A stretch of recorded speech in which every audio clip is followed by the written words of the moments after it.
Oliver Talk. Bem-vindo ao seu podcast de hoje. Enjoy! Seja bem-vindo a mais um Oliver Talk, eu sou o Luciano Oliver e hoje nós iremos falar sobre como era a vida infantil na época de Jesus, né?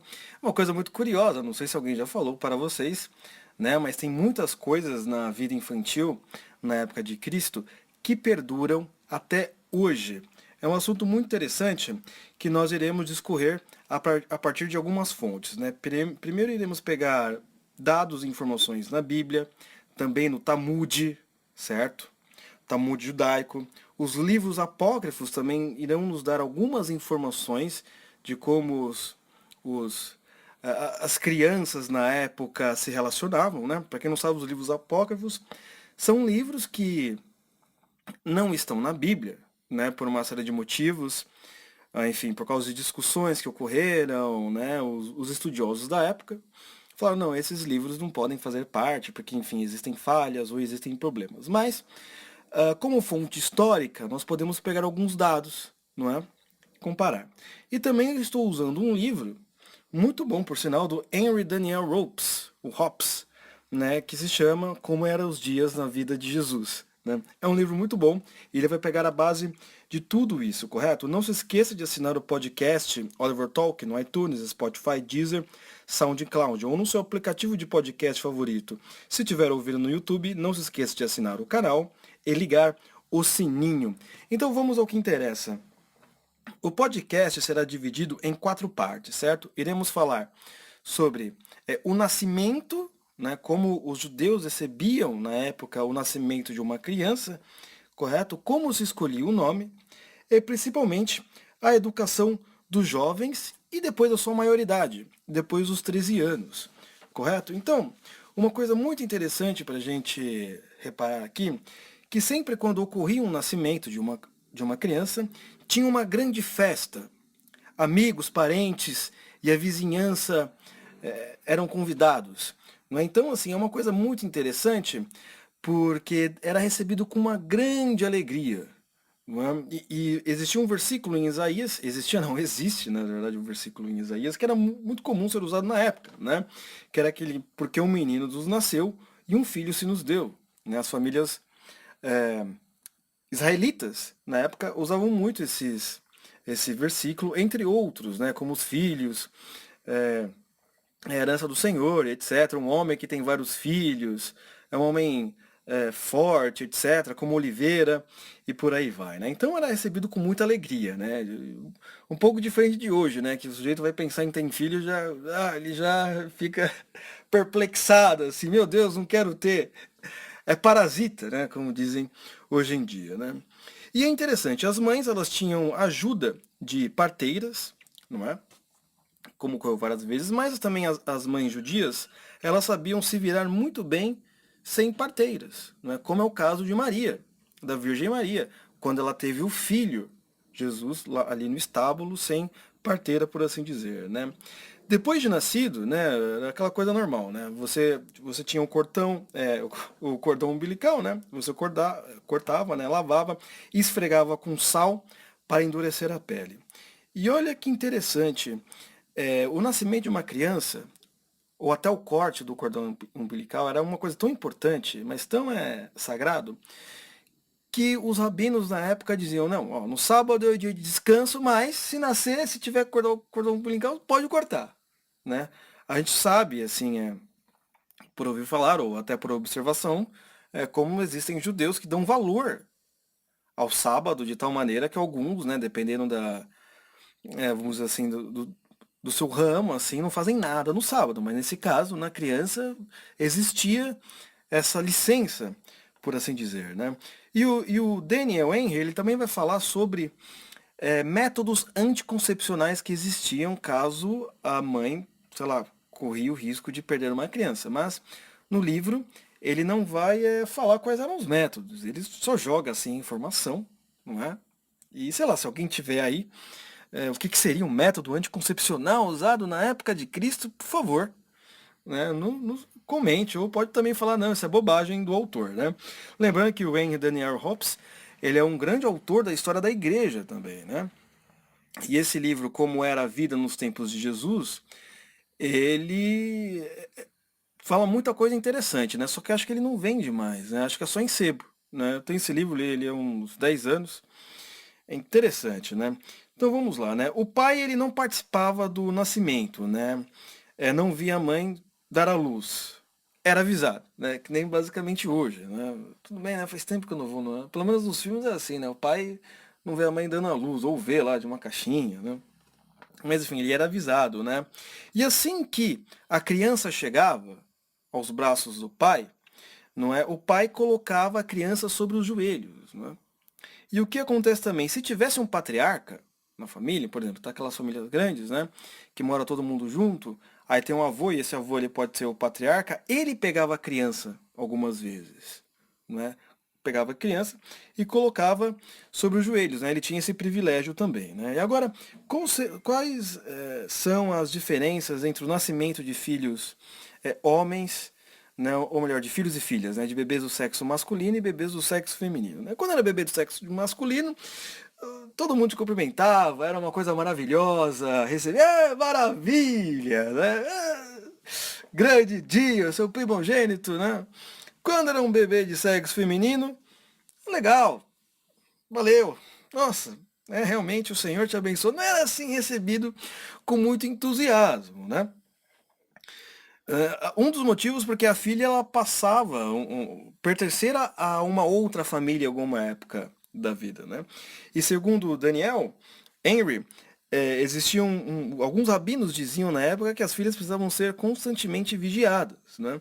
Mas aí o que acontece? Você pode estar pensando, mas nossa, tá vendo como esse pessoal é machista, né? Machista, né? Opressor, família patriarcal. Vamos lá, né? Nós temos que analisar as coisas de acordo com a própria época, né? Nós não podemos pegar uma mentalidade ideológica da modernidade e avaliar as coisas do passado. Nós temos que avaliar a história do passado conforme o seu próprio passado. Pense que o tratamento que se dava para as filhas em Israel era uma coisa que quase não existia no mundo antigo. Correto? Primeiro fator, não é? Muitos povos, conforme eu falei naquele podcast sobre literatura e tradição, você pode encontrar aí na lista, não é? Eles simplesmente, além de sacrificar os seus próprios bebês, não é?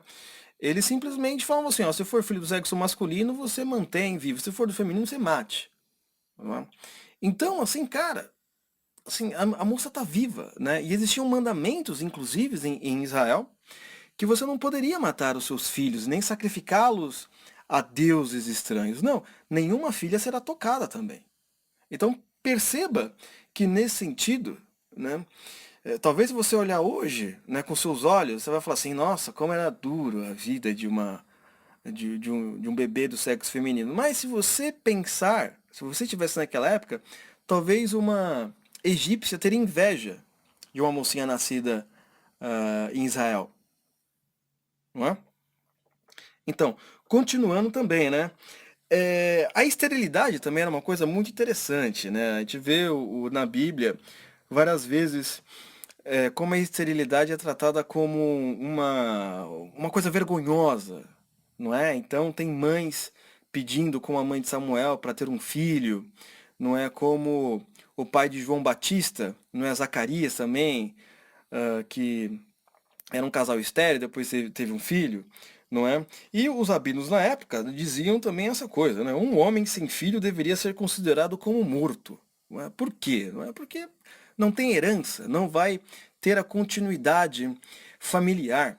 Diferente de hoje, né? Um homem com muitos filhos é considerado um homem morto, né? Não consegue fazer mais nada, que é isso que a mentalidade moderna prega, né? Então você vê a diferença, né? O valor que eles davam à vida, coisas do tipo, né? Então, vai acontecer o seguinte, assim que você tinha o bebê, né? Ali o bebê, se fosse bebê do sexo masculino, depois de 8 dias, você tinha que fazer a circuncisão, não é? Que, enfim, todos nós sabemos que a circuncisão judaica tem raízes ali na história de Abraão, né? Que está em Gênesis, né? Então eles seguem esse esse costume até hoje, né? Por que é importante, né, na época, né? Segundo Daniel Ropes, que era que marcava o garoto, olha, é como se fosse um selo, a fim de marcar a sua entrada ao povo de Deus, né? Mas e as meninas, por exemplo, que não podiam ser circuncidadas, né? Elas existia uma celebração, né, para também marcar, vamos dizer assim, a presença delas na entrada da comunidade dos fiéis, né? Então, na época de Jesus, né, assim, na época de Abraão, o nosso historiador vai falar que assim, normalmente eram os pais que faziam a própria circuncisão, não é? Na época de Jesus não, já era um negócio mais evoluído, né? Você já tinha um especialista em circuncisão, né, em cada cidade, e você levava lá o bebê, né, do sexo masculino para ser circuncidado. E era uma coisa muito importante. Não era. Então tinha toda uma regra, existia leis específicas de como você deve fazer, o cuidado não podia ser feito de qualquer maneira, porque era algo tido como sagrado, e ainda é até hoje. Não é? E para você ter uma ideia, tem no livro apócrifo dos Jubileus, livro dos Jubileus, chama. Tem uma parte que fala, né, que até os anjos foram circuncidados, né, para você ver, às vezes a importância, né, que na época alguns davam a circuncisão, né? Então também tem outros trechos dizendo que mulheres elas preferiam morrer do que não ver seus filhos circuncidados, porque para elas o sujeito não faria parte, não é, do povo escolhido, né? E mesmo assim, você veja que na época ali na época de Jesus, você tinha ali a base, né? Você tinha os povos gregos e romanos, não é? E a circuncisão também diferenciava os judeus, não é? Desses dois povos, né? Principalmente quando iam em ginásios, né? Lá correr, né? Um peladão, você está circuncidado, você é judeu, né? Tá? Esse ele também aponta. É uma coisa muito interessante, né? Aí acontece, depois da circuncisão, num período de um mês, né, tinha que se fazer o sacrifício, né, principalmente para o filho primogênito, porque conforme as leis mosaicas, né, todo primogênito pertence ao Senhor, né? Todo primogênito, seja filho, seja do trabalho, ou das suas ovelhas e não sei o que mais, não é? Então você tinha que fazer o sacrifício, como também ocorreu na vida de Jesus, se você olhar lá no livro de Lucas, correto? Então, como eles escolhiam os nomes? Isso é uma coisa muito interessante, né? Os nomes normalmente eles eram escolhidos durante as primeiras semanas, não é? E o nosso autor ele vai falar uma coisa extremamente relevante, que naquela época não existia sobrenome, né? Era mais ou menos assim, né? Você falava assim, ele é filho de fulano, né? João, filho de Zacarias, né? Jesus, filho de José, entende? Era mais ou menos assim, você recebia o nome, não é, do seu antecessor, né? E se você fosse o primogênito, você poderia receber o nome ali do patriarca da família. É isso que o nosso autor está falando aqui, não é? E o nome era tão importante que muitas vezes os rabinos acreditavam que ele poderia definir a vida do indivíduo, não é? Integralidade, né? É que nem você vê os nomes bíblicos, não é? Então você tem Abrão, depois muda para Abraão, não é? Então o nome era muito importante. Inclusive o Daniel Ropes vai falar de alguns debates que existiam na época, né? Que alguns rabinos diziam que você poderia até consultar as estrelas. Outros diziam que não, né? E por aí vai. Correto? Normalmente, tá? O pai escolhia o nome. Mas também nós temos casos que a mãe escolhe o nome, né? Eva, por exemplo, escolheu o nome, né? Segundo o nosso autor aqui, era uma combinação na época de Jesus entre a mãe e o pai, né? Isso poderia ocorrer também, né? Então você tinha vários nomes, né? Os nomes normalmente, como eu digo para vocês, tinham um significado, né? Que nem João, que significa desejado por Deus. Você também poderia ter nomes que significam animais, né? Como Raquel, que é ovelha, ou árvores e plantas, tipo um Tamar, que é palmeira, ou tem nomes também malditos, não é? Por exemplo, teve um caso de uma mulher que teve oito filhas, não teve nenhum filho. Na quarta filha, ela deu o nome de Zaulé, que significa aborrecimento. Na oitava era Tamã, basta. 8 filhos. Estava tentando ter um filho homem, não conseguiu. Filho, quer dizer, estava tentando ter um filho, não conseguiu, né? Mas na época de Jesus existia muitos nomes estrangeiros, principalmente nomes gregos, até porque o grego koiné era o grego, vamos dizer assim, era a língua popular da época, né? Então metade dos personagens do Novo Testamento tem origem, os nomes são de origem grega, né? Por exemplo, Felipe e André são nomes de origem grega. E também, vamos dizer, por assim dizer, que os judeus mais ricos e abastados davam nome de origem grega. Talvez por, enfim, diplomacia, era mais fácil dizer, e coisa do gênero, né? E tem uma coisa muito interessante, né? Também teve nomes que foram, eles mudaram de acordo com o tempo. Sabe aquele nome lá atrás e depois passa 1000 anos, ele significa uma outra coisa, que é o caso do nome de Maria. É muito interessante porque os nomes que mudaram, por exemplo, Miriam, né? Irmã de Moisés, que era um nome já antigo. Aí que vai acontecer, né? Vai passar muito tempo, uns 1500 anos, né? E Miriam, as pessoas vão começar a chamar de Mariã, que em grego e latim vai ficar Maria. E o significado do nome de Maria é senhora. É curioso a gente reparar nesse detalhe, porque cada país deu um significado diferente para esse nome. Por exemplo, você vai perceber que em italiano significa Madonna, em francês Notre Dame, e em português Nossa Senhora, né? Muito interessante essa questão do nome, né? Então, por exemplo, e a educação dos jovens, né? Como ela ocorria, né? Então, os rabinos diziam o seguinte, né, na época, o homem jamais deve fazer diferença entre os seus filhos, porque estava baseada na história do patriarca Jacó junto com José. Não sei se vocês lembram, né, mas o José do Egito, aquela história que ele foi, enfim, vendido, ou melhor, ele era escravo no Egito, depois virou conselheiro do faraó, etc, e salvou seus irmãos. É uma história que está em Gênesis muito conhecida, né? Então, os irmãos mais velhos de Jacó, antes, né, dele virar faraó, né, virar faraó não, né, conselheiro, ele, enfim, os irmãos tinham ciúmes dele, né, porque, segundo os estudos aqui, às vezes o pai dava um pouco mais de preferência, né, então o homem jamais deve fazer diferença entre os seus filhos, né. E tem um outro conselho que eles davam também, né? Ninguém deve ameaçar uma criança, mas castigá-la ou silenciá-la, né? Então você não vai ameaçar que você vai bater nela, você não vai ameaçar que você vai castigar, correto? Você já aplica, né? Não tem esse negócio de ameaçar, não, você já aplica e acabou. Por quê? Provinha de um outro conselho também muito importante, que era esse daqui, ó. Jamais diga a uma criança que vai dar-lhe algo e faltar à promessa. Isso seria ensiná-la a mentir. Então você ameaça, mas não aplica. Ou também, no outro caso, você promete que vai dar algo e não vai dar. Você está ensinando a mentir. Além dos outros vários conselhos bíblicos, né, que nós encontramos por aí.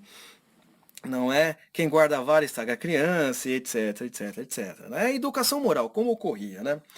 Então, vinha, óbvio, né? Nós vamos ter aí vários tipos de educações morais, né? Na igreja também, quando você vai lá, tem educação moral para os seus filhos, né? Mas partia do princípio que ensina a criança no caminho que se deve andar, e ainda quando for velho, não se desviará dele.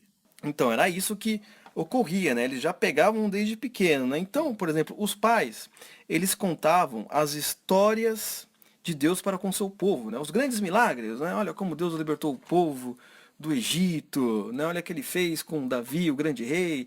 Tivemos o rei mais sábio da terra, que era Salomão, né? Olha o que Deus fez por Daniel, ali em Nabucodonosor, e por aí vai, né? E é uma coisa muito interessante, porque existia um sistema de escola, um sistema de escola que foi mais ou menos ali inventado na época de Jesus, um pouquinho mais à frente, uns 30 anos depois, né? E é muito interessante que o que acontece? Os pais, eles eram obrigados a levar os seus filhos. Vamos dizer assim, um aluno que bagunçasse, o preguiçoso, etc., era castigado também, né? E também você tinha, vamos dizer assim, um ensino secundário para as crianças mais inteligentes. E normalmente essa escola era ligada ao templo, ou à sinagoga, por assim dizer, e ricos e pobres frequentavam, né? E o professor era muito bem considerado, né? O professor era chamado de o guardião do livro, ou o ministro da sinagoga. Isso é muito interessante. Alguns rabinos chamavam o professor de o mensageiro do Todo-Poderoso. Uma pena que o nosso professor ele não é nem mensageiro do Todo-Poderoso, ele não é nem respeitado. Nossos professores, né? Mas, enfim, né? Quem sabe um dia isso mude. Correto? Então, continuando aqui, o que era ensinado na escola? Né? O que se aprendia na escola? A Torá, nada além da Torá, né? Para quem não sabe, a Torá são os primeiros 5 livros da Bíblia, que é Gênesis, Êxodo, Deuteronômio, Números e esqueci. Levíticos, correto? São os primeiros 5 livros da Bíblia que contêm grande parte dos mandamentos e dos códigos civis, das leis mosaicas. Então as crianças, elas aprendiam isso, né? Como dizia um rabino na época, a criança deve ser engordada com a Torá como boi é cevado no estábulo. Então, por meio da Torá, a criança ela aprendia o alfabeto hebraico, aprendia a linguagem, como construir linguagem, aprendia gramática e história também da sua região, né? Tem também um estudo muito interessante do Flávio Josefo. Para quem não conhece o Flávio Josefo, ele é um historiador hebreu. Eu li ele também há uns 8, 9 anos atrás. Ele tem um livro chamado dele, chama A História dos Hebreus. Inclusive, existe uma passagem muito interessante em que Flávio Josefo fala sobre Jesus, né? Ele era um contemporâneo, ou ele sabe que Jesus está sendo crucificado. Para quem diz aí que não existe outra fonte histórica além da Bíblia que fala de Jesus, está aí. A História dos Hebreus, de Flávio Josefo, né, um grande historiador, vale a pena ser lido. Eu não vou falar o que ele falou de Jesus, porque você vai ter que ler, né? Não vou dar spoiler aqui não vou contar uma história, tudo bem. O livro está aí há 2000 anos, mas lê aí e vamos para frente. Então, isso era muito importante, né? Foi uma coisa que o apóstolo Paulo, ou São Paulo, falou para o Timóteo, né, sobre o ensino das Escrituras. Né? Esse menino aí, ele aprendeu na infância as sagradas letras. E as meninas, né? Porque assim, existia um problema. As meninas, né? Alguns diziam que as meninas não poderiam frequentar a escola porque ia aprender a Torá, e enfim, tinha toda essa discussão, né? O Daniel Henry Ropes vai pegar um comentário de um rabino na época, que ele dizia que seria melhor ver a Torá queimada do que ver uma mocinha, né? Mas há controvérsias, ele diz, há debates ali sobre se deve ser aplicado, se uma menina pode ir à escola ou não. Não era uma decisão assim muito fixa, como nós vemos por aí, né? Nem todos os rabinos defendiam essa opinião, né? Mas, por exemplo, se nós pegarmos o próprio exemplo de Maria, não é? Quando Maria ela recebe o anjo, ela faz tem aquele famoso trecho, né, de magnificar, né, na Bíblia. Em Lucas você vai encontrar também. Lá você vai ver que ela sabe vários versículos bíblicos de decor. Né? Não tinha Bíblia para ficar consultando, irmão. Que nem você entra no Google. Não, é de cabeça. Então por aí você pode ver que existia sim alguma espécie de educação para as meninas. Não é como ocorreu com o caso de Maria, né, de saber tantos versículos e histórias do povo judaico. Então, você também tinha, durante os estudos, você tinha, óbvio, né, as crianças brincavam. Né, elas brincavam como elas brincam hoje. Né, não muda muito, né? Quando a gente assiste esses filmes aí, de época, falando de antigamente, parece que as crianças, assim, só morriam, passavam fome e eram tristes. Né? Não, mas não funciona bem assim, elas brincavam, né? Ao ar livre, aquelas brincadeiras de corrida que a gente conhece, né? Tinham bonecos também, né? Em escavações. O nosso autor, Daniel Henry Ropes, vai falar que em escavações foram encontradas bonecas, na verdade, para as meninas. Tinha chocalhos e dados, entre outras coisas, também existia um jogo, uma espécie de jogo de amarelinha também. Então as crianças também se divertiam. Além disso, tinham as grandes festas que ocorriam na época, né, que deveria ser uma coisa maravilhosa, né? E também existia uma espécie de educação superior na época, que é a escola dos doutores da lei que ficava em Jerusalém. Pode ver que uma pessoa que frequentou essa escola foi o próprio apóstolo Paulo, o apóstolo São Paulo, né? Tem até um trecho, né? Que antes do nome dele ser Paulo, ele era conhecido como Saulo de Tarso, né? Ele até fala, não, eu sou Saulo de Tarso e aprendi tudo sobre os pés de Gamaliel, né? Gamaliel era o mestre do apóstolo Paulo que vivia nessa escola de doutores, né? Vamos dizer assim, para os alunos mais inteligentes, mais cabeça, assim, CDF, assim, tipo, só os crânios, assim, não é para qualquer um não, né? E nesse caso, por exemplo, a maioria das crianças nem chegava nessa escola, nesse nível, né? Era um grupo muito seleto de pessoas que chegavam no mesmo nível do apóstolo Paulo e a frequentar esse tipo de ensino extremamente interessante, né? Então, por exemplo, vamos chegar à maioridade aí. Então, o que nós vimos até agora, né? Foi o seguinte, o desenvolvimento, né? Em 5 anos, o menino já vai estar estudando as Sagradas Escrituras, né? A partir dos 10, aprender a tradição judaica, correto? E a partir dos 13 anos, conhecer toda a lei e praticá-la, correto? Então, a partir dos 13 anos, ele já saía da escola e nesse período ele já estaria sendo treinado pelo pai para assumir um ofício. Também tinha essa coisa do próprio pai ensinar o ofício para o seu filho. E as meninas também não ficavam sem fazer nada. Ah, ficava lá sem fazer. Não, elas trabalhavam. Trabalhavam. Tem até casos, segundo o Daniel Ropes, que de manhã elas cuidavam das ovelhas, né? Ajudavam as mães e por aí vai. Não é? Não ficava assim, não vou fazer nada, não. Que o pessoal acha assim que o homem fazia tudo, a mulher não fazia nada, não. Trabalhavam também, e muito, por assim dizer, né? A partir dos 13 anos, um garoto, o garoto, quer dizer, garoto da nossa época, né? O judeu, ele saía da escola e ele já era considerado um homem adulto. Não é? Não tinha esse negócio de adolescência. Adolescência, crises de adolescência, adolescência é hoje, né? Por que a gente não respeita, né? Então, a partir dos 13, ele já teria que recitar 3 vezes ao dia a oração Shema Israel, não é? Que é uma das mais conhecidas, né? Jejuar nos dias estabelecidos, né? E fazer peregrinações tradicionais ao templo, né?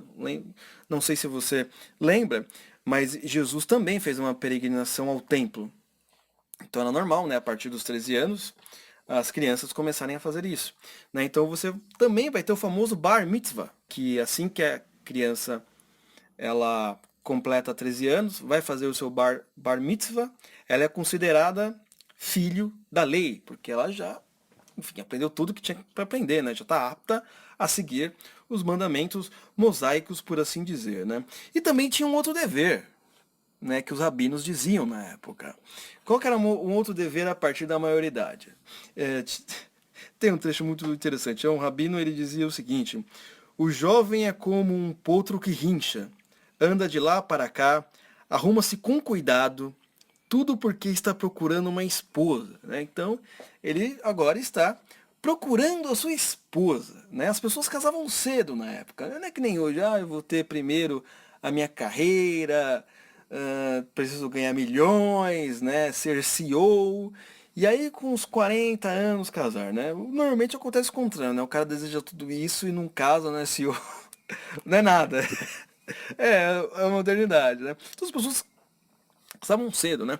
Inclusive os estudiosos dizem que Maria teve Jesus entre 14 a 16 anos, né? Entre os 14 e 16 anos, correto?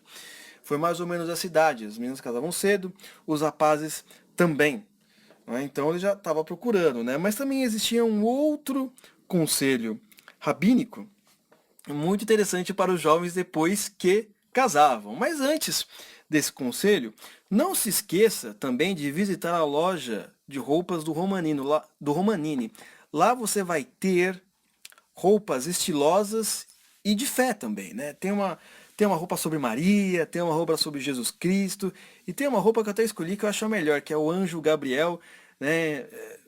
Enfiando a espada no demônio. É incrível. Visite aí, o link estará aqui na descrição, aqui embaixo, né? Loja de roupas Romanini, e você vai poder entrar. Então, continuando.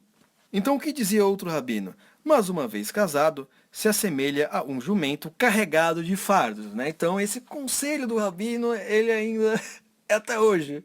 Não, agora tá, não sei o que, vamos casar, e casou, nossa, meu, ter que carregar tanta coisa, mas é responsabilidade, certo, pessoal?